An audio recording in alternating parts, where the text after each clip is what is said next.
Hello friends, welcome to my channel. आज मु आपन सहित पेड़ार रेसिपी शेयर करी। तो से मुझे बाउल रे किछि क्षीर नहीं जाइए, उषुम क्षीर मुझे मुझे किछि खजूरी नहीं 20टी खजूरी। तो ताकू सब तार मंजी छड़े नहीं कि एठी आमे सब क्षीर रे ऐड कर नहीं जिबा। तापरे मु ताकू चामच साहाय्य क्षीर भलसे मिसेकी ताकू 10 मिनिट रेस्ट दबा। 10 मिनिट पर देखंतु हमर खजूरी पूरा सॉफ्ट हो जाइए, तार कलर भी क्षीर किछि चेंज हो जाइए। तापरे मुझे गोटे ग्राइंडर जार रे से सब को ऐड कर देउची। तापरे ए सब को आमे नै कि तार फाइन पेस्ट बनै नै जिबा। तापरे मु एबे तार फाइन पेस्ट देखंतु बनै के आनी छी। तापरे गोटे बाउल रे ताकू आमे काढी नै जिबा। तापरे गैस ऑन करिकी आमे गोटे मोटा कढ़ई मुठी बसै छी।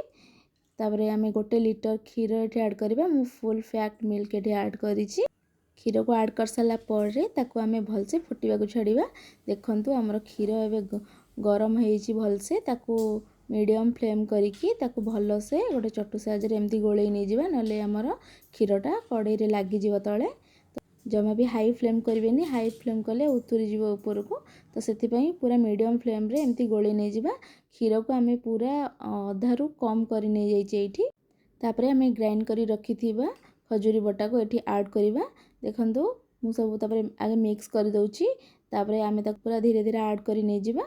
गैस रो फ्लेम को पूरा मीडियम रे रखिबे, जमा भी हाई करिवेनी। तापरे सब ऐड कर साला परे ताको मिक्स करी नै जिबा पूरा कढ़ई रु छाड़ला पर्यंत। एमती आमे भलसे एबे मिक्स कर नै जिबा। देखंतु हमरो गाढ़ा हवा स्टार्ट हे गलानी, आस्ते आस्ते कढ़ई रु भी छाड़िलानी।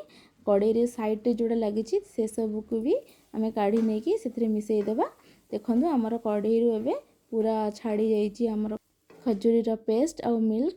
एबे गाढ़ा हो जाइची, पूरा गोटे डो भलिया बनी जाइची। तापरे आमे ताको एमती किछि समय मिक्स कर देकी तापरे आमे सेथरे गुजराती गुंड ऐड करबा। एठी मु 1/4 टीस्पून गुजराती गुंड ऐड कर देकी ताको आउ 2 ରୁ 3 मिनिट मिक्स कर देकी गैस रो फ्लेम को ऑफ कर देबा। तापरे गोटे जगह रे ताको काढी नै जिबा। एठी मु ताको काढी नै जाइची सब जंक। तापरे आमे ताको किछि समय छाड़ देबा। जेतले नख उषुम हबो तापरे घी को आमे हाथ रे लगेई ताको भलो से आमे चकड़ी नबा। पूरा सॉफ्ट डो बनै नै जिबा। एठी मु घी 2 चम्मच नैची। घी हाथ हेकी आमे तार छोट छोट बॉल प्रस्तुत कर नै जिबा। आपण जदि चाहिबे अलगा टाइप रो भी शेप दे परिबे। आपण गदरे जदि छांच थिबो सेथरे भी बनै परिबे, बहुत सुंदर बनिबो। त एमती करिके सब जंक एठी पेड़ा को बनै नै जाइची। तापरे मु सेथरे किछि पिस्ता बादाम को सजै नेउची।